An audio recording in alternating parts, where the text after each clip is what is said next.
야고보서 1장 27절 보겠습니다.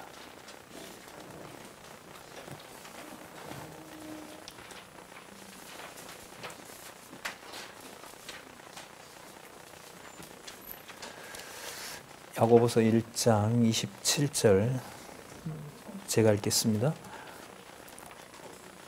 하나님 아버지 앞에서 정결하고 더러움이 없는 경건은 곧 고아와 과부를 그 환난 중에 돌아보고 또 자기를 지켜 새 속에 물들지 아니하는 이것이니라. 네, 우리 교재는 성경 강론 17권 우리 개역 성경과 함께 본문이 나와 있습니다. 9267페이지 9267에 보시면은 먼저 야고보서에서부터 베드로후서까지 주제가 나와 있습니다. 바로 세속주의에 대한 배격 내용이 나오는데요. 개론 잠시 정리하고 본문 말씀 보도록 그렇게 하겠습니다. 히브리서부터 시작해서 유다서까지는 성령께서 말씀으로 이제 교회를 세우시고요. 또 가장 중요한 사건은 바로 그 이른바 초대교회 시대의 요한계시록까지 하나님의 말씀을 문자로 완성한 바로 그 시대이죠. 그 와중에 이제 교회를 말씀을 기록하게 하시면서 전파하게 하시면서 교회를 세우시고 또한 양육시키시고 또한 무장시켜서 투쟁하게 하시는 역사와 또 승리의 역사를 이루어 주셨고 또한 약속하셨고 또 앞으로 반드시 이루어질 일들을 계시해 주시는 역사입니다. 그 일의 핵심은 바로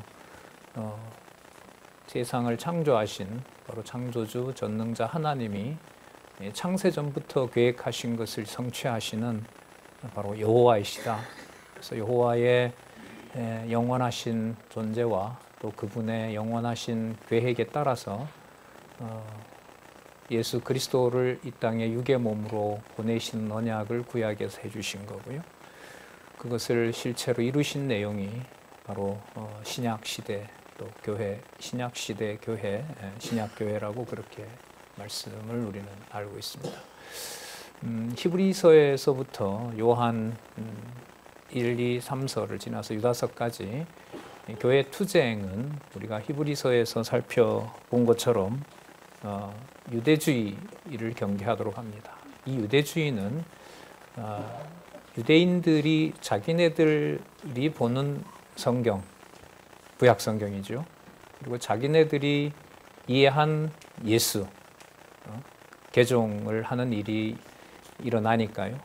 그러니까 구약의 기록은 자신의 역사라고 얘기를 하고 신약의 기록들도 자기네들 기준으로 이해를 해야 된다고 하는 자들입니다.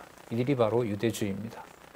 그래서 예수를 이 땅에 오신 하나님으로 이해하지 않고 자기네들 기준으로 십자가에 못 박기도 했고 또한 승천하시고 사도들이 전하는 그 예수를 자기네들 기준으로 교회에다가 적용하고 자기들의 방식대로 따라오지 않으면 동족이라도 핍박하고 그리고 이방인들은 여전히 자기네들 민족보다가 등한히 여기는 바로 그런 인위적인 판단으로 교회를 지배하는 자들이죠. 그 자들이 바로 유대주의라고 할 수가 있습니다. 이건 현재에도 가정교회에서부터 여실히 드러나고 있는 겁니다. 그리스도의 통치를 거부한 또 받아들이지 않는 인위적인 말과 또 판단으로 그런 일들이 일어나고 있습니다. 이것을 성경께서 살았고 운동력 있는 말씀으로 주관해 주실 때 그렇게 판단하던 자를 위해서 우리가 그 11장, 히브리서 11장 하늘에 속한 또 하늘에 있는 실체인 믿음, 그 믿음 생활이 이 땅에서 견딜 수 없는 고난과 환난 가운데서 자신의 모든 것을 그리스도께서 십자가에 죽으신 그 골고다의 수치를 하늘에 있는 지성소에 들어간 복된 사건으로 받아들이는 믿음의 선진들이 아벨에서부터 시작해서 그리스도까지, 그리고 앞으로 올 그리스도의 몸된 교회에 일어난다는 것이고요. 그 일들이 신약교회에 보낸 말씀의 수신자인 대부분의 수신자들이죠. 요한 1, 2, 3서도 가이오에게, 개인에게 편지를 하는 거지만 그게 바로 가정교회라고 할 수가 있겠죠. 유대인들과 비교할 수 없는 육의 몸의 가치를 거기서 일어나는 수고와 봉사가 사실 어머니로부터 시작이 되잖아요. 자녀를 낳는 그 산고가 시작되는 그 자리를 바로 그리스도께서 골고다에서 수치를 당하신 그 부분이 하늘에 있는 지성소에서 하나님이 만족하시는 화목제사가 되었다는 사실이죠.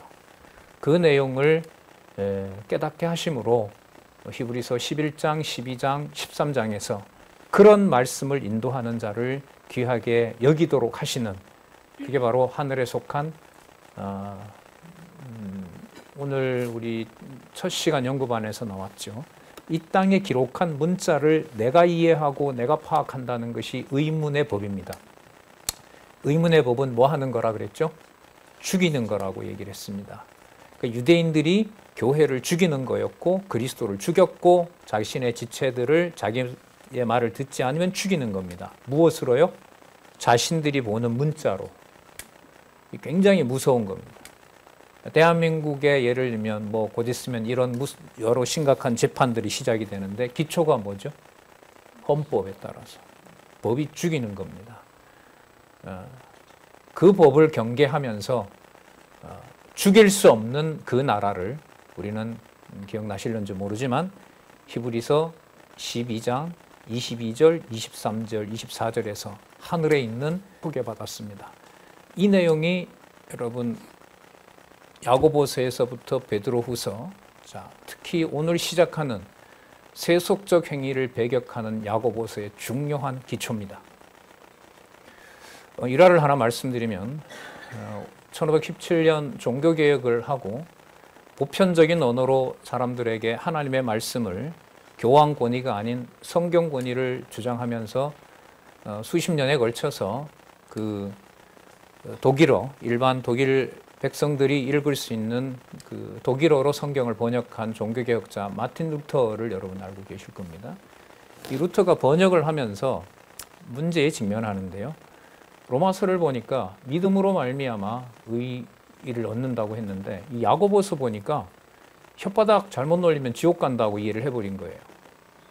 그래서 거의 말년까지 이 야고보서를 정경에 넣지 않습니다. 신약 성경에 넣질 않아요. 근데 그 답을 성경신학은 제시합니다. 히브리서 제대로 이해 안 했기 때문에 그렇습니다. 성경의 통일성을 이해하지 않았기 때문에 루터를 비롯한 그 이후에 수백 명의 신학자들이 또 성경 신학자들이 성경의 통일성에 난관에 부딪히게 됩니다. 아주 간단한 질문인 거죠. 왜 야고보서는 히브리서 다음에 나오느냐? 그 질문은 창세기부터 던질 수가 있는 거예요. 왜 창세기는 1장 28절에 3대 언약을 해주시고 아담과 어떤 이야기도 없이 창세기 1장 27절에서 먹는 날에는 죽으리라는 약속도 같이 하냐는 거죠. 복주어 가라사대 생육하고 번성한다는 약속을 해주셨으면 거기에 도움이 되는 어떤 말씀을 해주셔야 되는데 창세기 1장 17절에 가서는 그 3대 언약이 전부 사라진다는 거예요. 먹는 날에 뭐 한다? 반드시 죽으리라. 그 강조어로 되어 있습니다. 히브리어에 보면. 이 두 가지를 연결을 시킬 수가 없는 거죠. 똑같은 일이 루터에게도 일어난 거예요. 믿음으로 말미암아 오직 의인은 믿음으로 말미암아 살리라고 하는 말씀이 혀를 잘못 놀리면 사단이요, 마귀적이요, 정력적이요, 세상적이요, 바로 사단의 심판, 사단의 권세 아래 처한다라는 얘기를 액면 그대로 문자적으로 받아들이는 거죠. 거기에는 그런 전제도 있죠. 로마서에 기록한 말씀도 내가 받아들이고 야고보서도 내가 실천을 해야 되는데 내가 실천을 해야 될 부분을 보니까 너무 이게 말이 안 되는 거죠. 받아들이기가 힘든 거죠. 다시 돌아와서 말씀을 드리면 세속주의에 대한 배격 내용이 크게 세 가지로 되어 있습니다. 세속적 행위가 무엇인지를 야고보서에서 배격하도록 하시고요. 자, 그렇다면 세속적 행위를 배격한다는 것은 베드로전서가 아주 놀라운 논리적 흐름을 가지고 있어요. 거룩한 생활을 촉구하도록 해줍니다. 그러니까 연결이 되는 거죠. 세속적 행위를 배격하려면 거룩한 생활이 무엇인지로 대안이 주어지지 않으면 세속적 행위 속에 빠질 수밖에 없는 겁니다. 그 다음에 베드로후서가 바로 불의한 생활을 경계하도록 하는 거죠. 그러면 이때 이 내용은 야고보서에서 문제를 제기했던 세속적 행위를 배격하게 하시고 그 다음에 불의한 생활을 거룩한 생활을 통해서 대안을 가지고 경계하도록 하는 겁니다. 그리고 베드로전서 후서는 다시 한번 히브리서에 나왔던 4장 12절에 살았고 운동력 있는 말씀, 성경의 권위를 또 한 번 확정해 주는 내용이 베드로전후서에 나타납니다. 이것은 세우신 교회가 투쟁하게 하실 때 교회의 유일한 지표는 오직 누구의 말씀? 여호와 하나님의 말씀밖에 없다는 사실을 잘 보여주고 있습니다. 조금 전에 살펴봤던 야고보서 요절을 우리 같이 살펴봤는데요. 1장 27절이었죠. 1장 27절을 잠시 보면서 야고보서의 구호를 확인하고 야고보서로 들어가서 살펴보도록 그렇게 하겠습니다. 1장 그 27절에 보시면은 하나님 아버지 앞에서 이렇게 나오죠. 하나님 아버지 앞에서 정결하고 더러움이 없는 경건이라고 나옵니다. 이제 경건은 하나님을 뭐 하는 거죠? 경외하는 겁니다. 전적으로 그리스도의 통치를 받는 거예요. 그러면 이제 여러분 히브리서 12장 2절이 생각이 나요. 믿음의 주요 온전케 하시는 주는 오직 누구밖에 없다? 그리스도밖에 없다는 거죠. 그 그리스도밖에 없는 것을 받아들이는 것은 히브리서를 완벽한 하나님의 말씀, 절대 진리로 받아들이는 것이고요. 물론 야고보서도 그렇게 받아들이는 겁니다. 그래서 깨끗하고 더러움이 없는 순결한 경건은 구체적인 실천으로 드러나게 된다는 거죠. 바로 고아와 과부, 어떤 주고받을 수 없고 무조건 베풀어줘야 되는 상대인 고아와 과부를 그것도 환난 중에서 지금 이 역사적 배경으로 보면 이 수신자가 12지파거든요. 12지파 얘기는 좀 이따 다시 하도록 하고요. 어쨌든 이스라엘 백성들에게 유대인들에게 로마에 의한 예수님의 약속하셨던 70년 멸망이 다가오고 있는 시점입니다. 그것은 예루살렘 망하는 것이 아니라 당시에 로마의 통치하에 있던 모든 로마 제국의 유대인들을 잡아들이는 겁니다. 죽이는 거고요. 마치 그 에스더 시대에 그러니까 하만이 그 아수에로 왕에게 유대인들을 전부 뭐 하라 그러죠? 학살하라 그러죠. 여러분 3월 달에 포고를 하고요. 날을 12월 25일로 잡아요. 살 수 있겠습니까? 여러분 지금부터 12월 25일이 우리가 다 죽어야 되는 날로 정해져 있어요. 그게 에스더서에 있었던 유대인 보호의 배경입니다. 그게 무서우세요? 죄 아래 욕심 부리며 살고 하나님 말씀 안 들리는 게 더 무서우세요? 자꾸 이런 질문 하지 말라고 그럽니다. 저는 이런 질문이 있어서 성경을 볼 수밖에 없어요. 왜 성경이 이렇게 연결돼야 되지? 왜 히브리서를 꼭 봐야만 되지? 이런 이제 동기가 되거든요. 예. 자, 이 상황과 유사한 상황이 이 야고보서를 받아야 되는 흩어진 유대인들. 이때 흩어진 유대인들 디아스포라는 다시 이방인들과 같이 교회 생활을 해요. 그런데 이방인과 같이 하면 동족인 유대가 핍박해요. 그러면 떠나서 자기네들 율법으로 돌아가요. 그래도 자기네 동족을 챙길 뿐만 아니라 복음을 전하는 동역자들을 생명의 위협을 받으면서 챙겨요. 그것도 어떤 상황에서 환난 중에 돌아보고 또 자기를 지켜. 여기서 여러분 자기를 지킨다라는 건 이건 히브리서를 또 배경으로 해야 돼요. 자기의 신분이 이 땅에 있어요. 믿음의 실체가 어디에 있는 거죠? 하늘에 있죠. 아까 말씀드렸던 12장 22절에서부터 44절 천군 천사가 지키고 있고 아벨의 피와도 비교할 수가 없고 그 다음에 총회가 거기에 있고 그 다음에 모든 하나님의 통치권이 행사되는 바로 하늘에 속한 하나님의 나라, 이게 교회의 예시거든요. 자, 그 교회의 하나님의 백성이고 그리스도의 지체라는 사실을 바로 지키는 것이 바로 자기를 지키는 겁니다. 고아와 과부에게 연보를 그들을 위해서 하면서 내 이해 관계 속에 처하게 된다면 시작은 순수하게 하지만 결국 자기를 못 지키게 되는 거죠. 이걸 주어를 이제 성령께서로 잡느냐, 이걸 우리가 해야 되는 거냐라는 거에 따라서 루터가 되느냐, 성경신학을 공부하는 사람이 되느냐, 이 갈림길에 있는 거예요. 그게 여러분 마음만 바꾼다고 될까요? 안 되는 거죠. 그야말로 성령께서 인도하시고 보호해 주셔야 되는 거죠.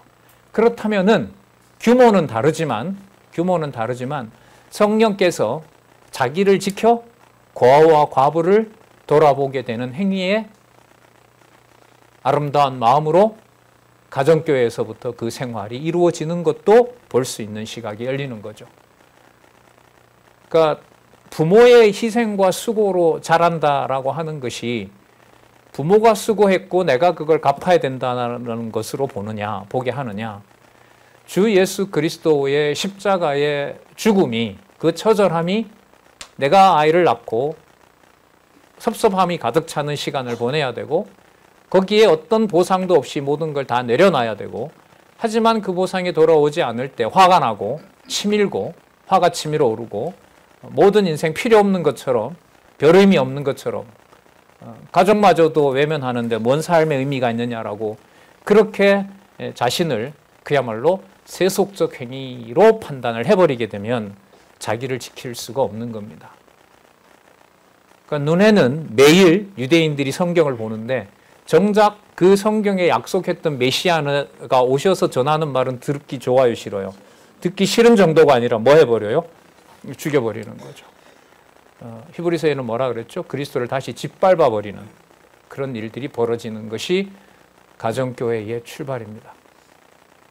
그 출발을 오직 세속적 행위가 아닌 하늘에 속한 그리스도의 지성소 들어간 사건으로 거기에서부터 하나씩 받으면서 태어난 자녀가 베푸는 연보 생활을 아름답게 할 수 있도록 진리의 말씀으로 양육해 주도록 하시는 그 시작이 바로 세속적 행위를 배격하는 삶으로서 시작이 된 겁니다. 규모는 우리도 몰라요. 부모, 자녀가 다 말씀을 들을 수도 있어요. 하지만 부모가 먼저 가거나 자녀가 먼저 가거나 혼자 남겨둘 수가 있어요. 그런데 참 맨날 있어야 되지만 사람이 있을 수도 있어요. 어떤 규모로 정해줄지는 몰라요. 여하튼 고아와 과부라고 하면 여러분 여기서 고아와 과부가 교회에 나오는 사람만 말할까요? 나오지 않는 사람도 포함할까요? 후자입니다. 맥락을 보면 후자예요. 따지면 안 되는 거죠. 저 사람은 할까 말까? 이거 안 돼요. 여기서는 무조건이에요. 그리고 그렇게 판단하면서 말하는 것이 세상적이요, 정력적이요, 마귀적이라고 얘기를 하는 겁니다. 이거 무슨 고아 한번 등한시했는데 마귀적이야. 그러니까 루터가 스트레스 받은 거예요. 이건 아니다. 이건 너무하지. 이거는 유대인 자기네들끼리만 얘기다. 이런 얘기로 몰아가는 겁니다. 자, 이런 바탕으로 우리 야고보서를 큰 이제 틀에서 한번 보면은요. 먼저 1장에 보시면은요. 지켜야 될 믿음의 행위가 무엇인지를 알려줘요. 자, 믿음 이러면 우리 어디와 연결이 안 될 수가 없어요? 그렇죠. 적어도 11장, 12장, 13장은 특히 11장, 12장 내용을 빼고는 야고보서의 믿음을 이야기를 절대로 할 수 없습니다. 그 다음 두 번째 2장에 보면 수호할 믿음이니까 배격이 자연스럽게 되겠죠. 저기 보시면 불신에 해당되는 게 무엇인지, 그 다음에 무익한 것이 무엇인지 경계하도록 하고요. 3장에서부터 5장 6절까지는 배격할 세속적인 요소, 구체적인 것들을 저기서 이제 알려주게 됩니다. 그 다음에 그러므로예요. 그러므로 신령한 예배 생활이 무엇인지를 알려줌으로써 세속적 행위를 배격하게 합니다. 자, 그럼 먼저 우리 수호할 믿음의 행위 가운데 양쪽 가로 1 믿음의 자세를 권고하는 내용을 한번 보도록 그렇게 하겠습니다. 강론집에서 늘 말씀드리지만 첫 번째 단락은 이하에 나오는 본문에 대한 요약이고요. 두 번째 단락은 창세전 근거, 언약과 성취 섭리도로 말하면 제일 바깥 그림. 그 다음에 세 번째 단락은 실체적 언약, 창조에서부터 심판.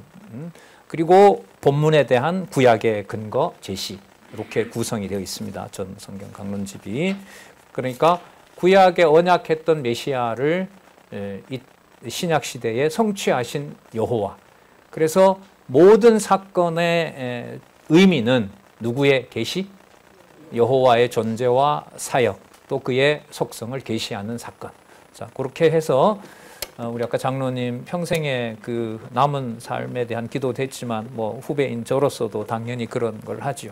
그런데 야고보서를 통해서 고민을 하고 또 열매를 맺게 해주신다면은 바로 내 이해 관계와 전혀 없는 오히려 손해를 봐야 되는 자들과 누려야 될 바로 사랑과 또한 그 배려임을 우리가 야고보서에서 또 한번 고민을 하면서 주신 믿음만큼 그렇게 우리가 가정교회에서부터 교회 생활이 이루어졌으면 참 좋겠습니다.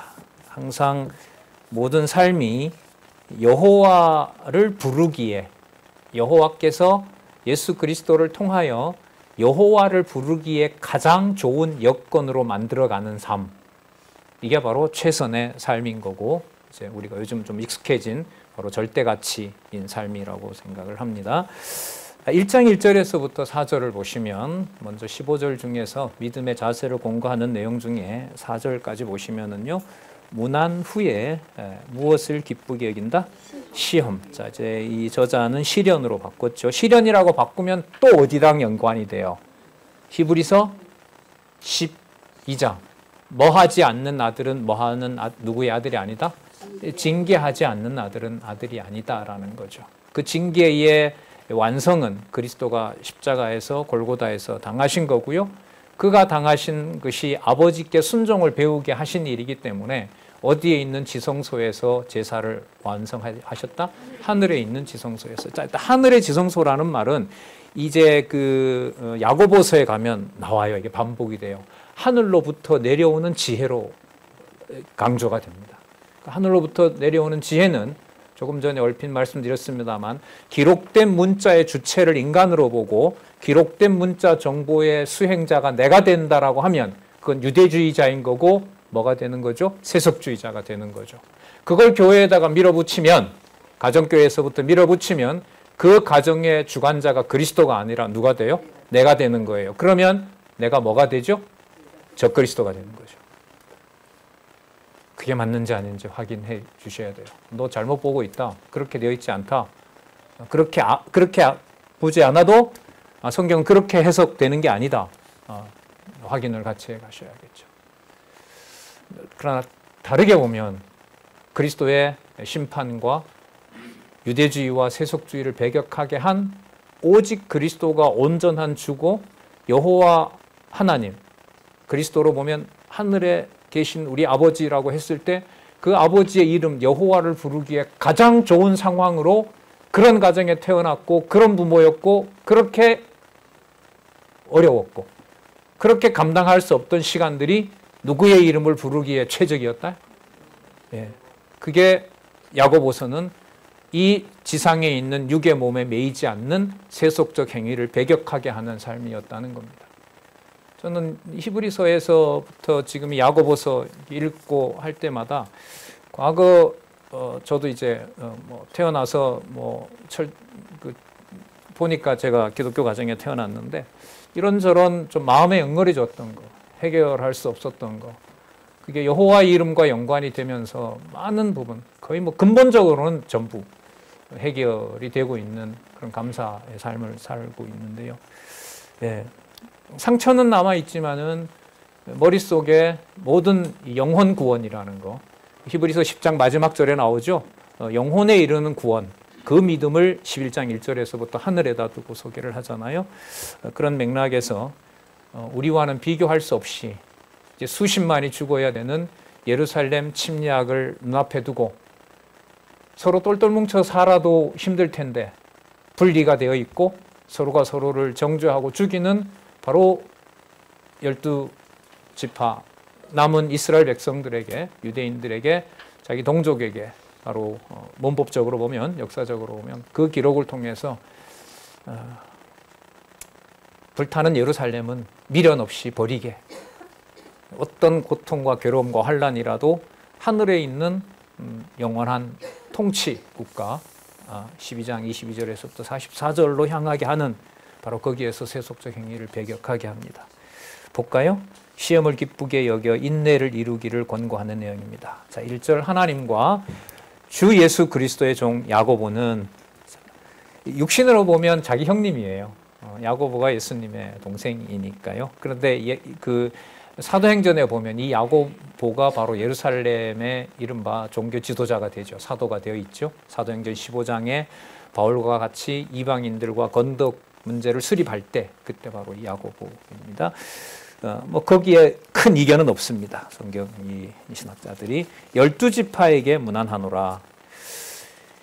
자, 여러분 이 12지파는 당시에 있었을까요? 없었을까요? 없죠. 이게 벌써 난제가 돼요. 12지파가. 그런데 예수님께서요, 이 12지파를 얘기를 하세요. 두 군데만 말씀드릴 테니까 확인해 보세요. 마태복음 19장 28절.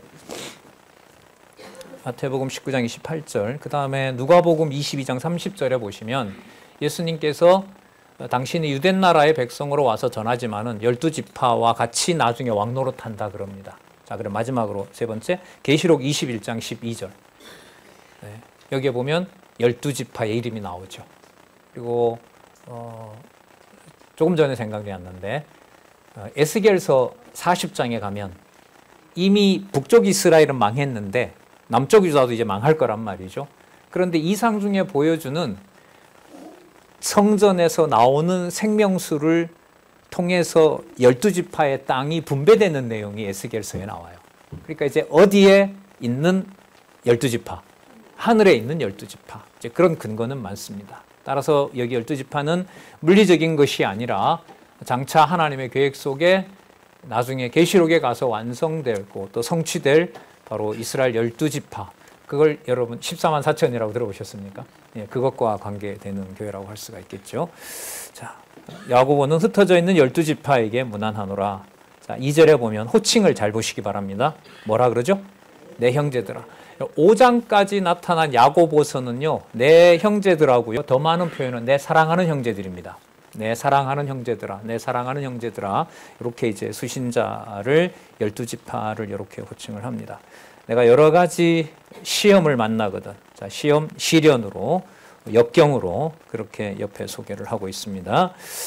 만나거든 온전히 뭐하게 여기라? 기쁘게 여기라. 이게 여러분 아무 생각 없이 딱 이렇게 들어가게 되면 여기부터 이제 막히는 거예요. 그러나 여러분 히브리서 11장 26절부터일 거예요. 믿음의 선진들이 하늘에 있는 믿음의 실체가 얼마나 강한 믿음이고 그리스도가 왕이 되셔서 주시는 믿음인지, 그 강한 믿음이 얼마나 이 세상의 힘이 감당할 수 없는지 11장과 또 12장의 내용을 보시면은 시련을 어떻게 받아들인다? 기쁘게 여긴다. 히브리서 5장에 그리스도께서 통곡과 눈물로 누구에게 무엇을 배워간다? 아버지께 순종을 배우고 십자가 앞에서 어떻게 여기셨다? 기쁘게 여기셨다. 그게 12장에 나오죠. 믿음의 주요 온전케 하신 그리스도를 바라보자. 이렇게 해놨는데도 또 안 되네. 제가 긴장했는가 보네요. 어쨌든 거기에 보면 십자가 앞에서 즐거움을 가지시고 십자가를 견디셨다. 이 말씀이 바로 연관이 된다고 보시면 됩니다. 그러면 여기서 기쁨의 기준이 제목에서도 나와 있지만 세속적인 행위에 갇히는 걸까요? 이걸 벗어나는 걸까요? 벗어나는 기쁨인 거죠. 이걸 사람이 어떻게 벗어나게 합니까? 지식이 어떻게 이걸 벗어나게 하겠습니까? 그야말로 성경 강론에 확인해 주는 대로 매 사건의 주어가 바로 성령께서, 영존하시는 여호와께서라고 할 수가 있겠죠. 자, 3절 볼까요? 이는 기쁘게 여겨야 되는 이유가 그 믿음이 너희는 바로 내 사랑하는 형제들의 믿음의 시련이 무엇을 만들어낸다? 인내를 만들어내는 줄 너희가 알기 때문이다. 그러니까 견디게 되는 거죠. 견디게 되는 것하고요, 언약하신 것을 성취하시는 여호와와 직결됩니다.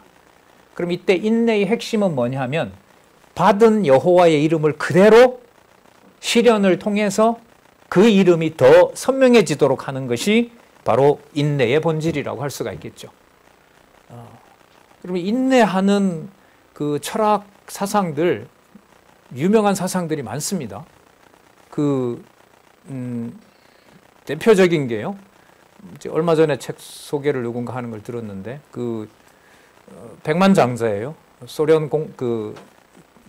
공산당 치하에서 도망을 쳐서 미국 와서 성공한 사업가인데, 돈으로도 안 되는 게 있는데 돈으로 다 쓰면 망가지는데 이걸 어떻게 자기 삶을 규모 있게 해야 되느냐라고 했을 때 철학 중에서 사도행전 17장에 나옵니다. 스도이고라고 기억나세요?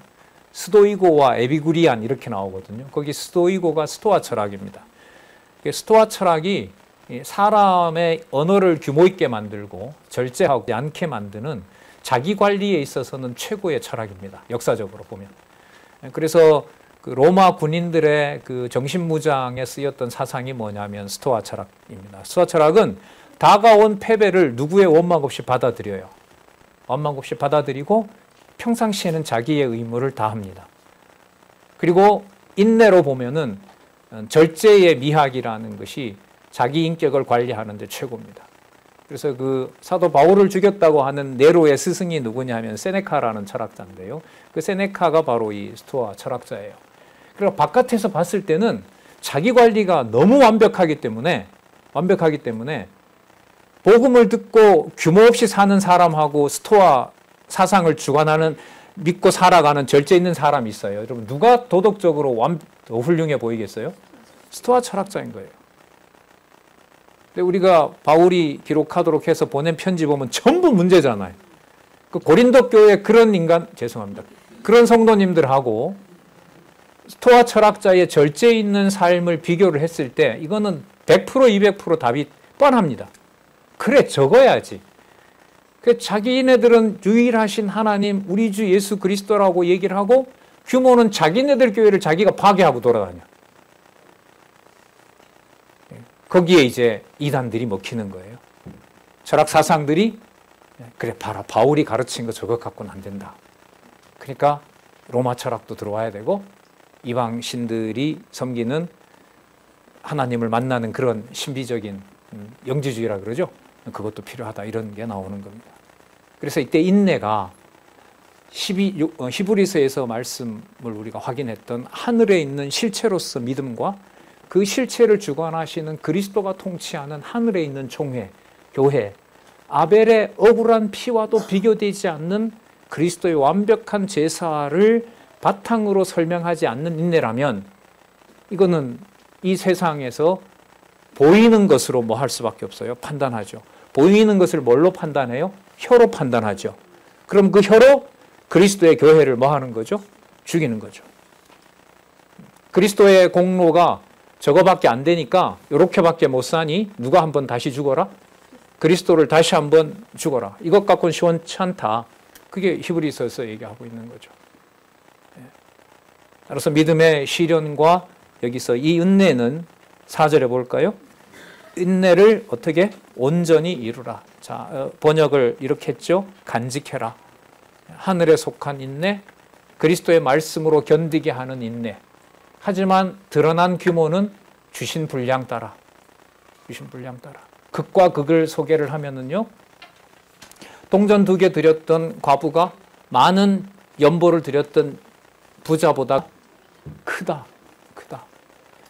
조금 전까지 강도질을 하다가 예수님 한편에 사형 선고를 받는 그 부당한 강도 중에 한 명을 어떤 행위와 관계없이 창세전 정한 뜻대로 어디로 보내요?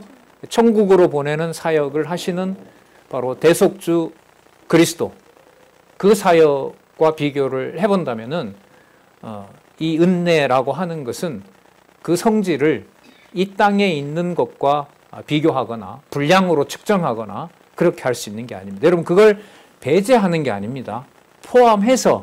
포함하지만 그러한 절제된 철학적인 수령과 어떤 신비적인 그러한 행위들이 하늘에 속한 하늘의 총회에 들어갈 수 있는 자격과 증거가 되는 것은 절대로 아니라는 겁니다.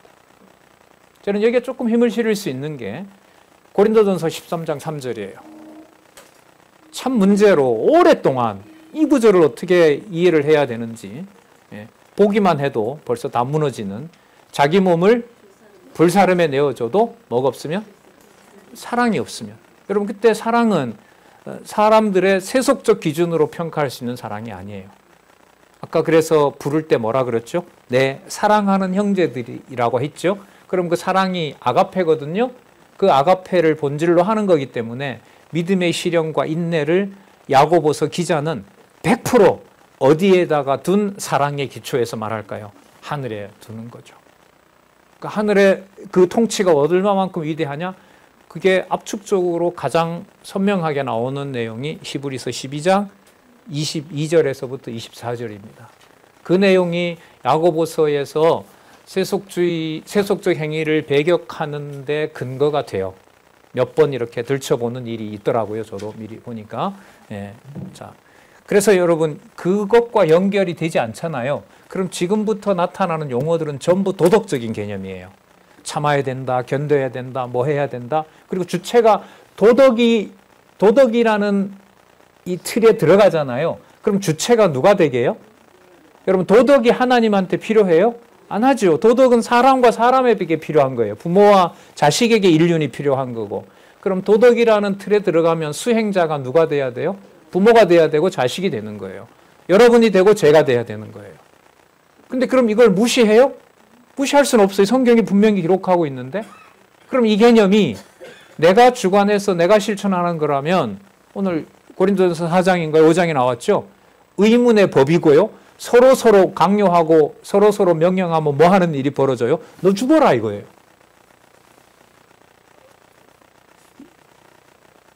그렇기 때문에 제가 그 전공이 신이 죽었다는 니체라는 철학자가 이 야고보서를 비롯해서 사도 바울을 아주 나쁜 놈이라 그럽니다. 나쁜 놈이라 그래요. 예수가 자유롭게 해놓은 법을 이상하게 만들어가지고 제2의 법을 만들어서 유대인뿐만 아니라 이방인들도 전부 그 족쇄에다 묶어놓고 결국은 로만 카톨릭이 마음대로 사람의 영혼을 사고 파는 일의 주범이 사도 바울이라는 거예요. 그게 여러분 황당한 얘기가 아니라 이 말을 어디에 속한 도덕으로 본다면 세속에 속한 도덕으로 본다면 그 말을 그렇게 사용하게 된다면 그 말에 우리는 비껴갈 수가 없는 거죠. 그래서 여러분 성경신학에서 여호와 계시다라고 하는 것이 너무너무 중요한 개념이 되는 겁니다. 계속 볼게요. 인내를 온전히 이루라. 간직하라 이 말이죠. 왜냐하면 이로써 너희로 뭐하고? 온전하고. 여러분 완전하다. 완전하게 성취된다는 거거든요. 완성되는 걸 말해요. 그러면 성도들의 완성은 누구의 언약이 완성되는 것과 관계가 되죠? 여호와의 언약과 완성되는 거예요. 그럼 완성된 교회의 형태는 창세전에 있었고 기록한 말씀으로 보면 요한계시록에 새하늘과 새 땅, 거룩한 성, 새 예루살렘이 되는 거고요. 가면 세상에 있는 형체로 바꿔질까요? 세상에 있는 모습으로 볼 수 없는 걸까요? 볼 수 없어요. 사도 요한이 너무 궁금하잖아요. 그래서 성문을 저걸 빨리 열어줘서 기다리고 있는 천국이 어떤 건지 보고 싶은 거예요. 그래서 문을 열어줬어요. 문을 열었어요. 거기 성전이 있었어요? 없었어요? 없어요. 그리스도의 광채가 꽉 차 있다고 그래요. 그러니까 뭘로 바꿀 수가 없어요? 세속적인 어떤 모형으로 모델로 바꿀 수가 없는 거예요. 그 원천과 출발이 여러분들과 저에게 말씀을 듣게 하신 바로 그때 그 출생과 그 생활과 지금의 삶이라는 것이 세속적 행위를 배격하는 야고보서의 시작이 되는 말씀입니다. 자, 온전하고 그 다음 볼게요. 굽이라는 말 나오죠. 이 굽이라는 말은요, 전체를 지어가는 어떤 한 부분이 정확하게 갖추어질 때 구비한다고 그 얘기를 해요. 각각의 여러분 건물을 만들어내는 소재가 있잖아요. 그런데 그냥 여러분 좋은 목재가 멋있는 게 던져졌다고 해서 그게 어떤 전체 속에 자동으로 들어가요? 아니죠.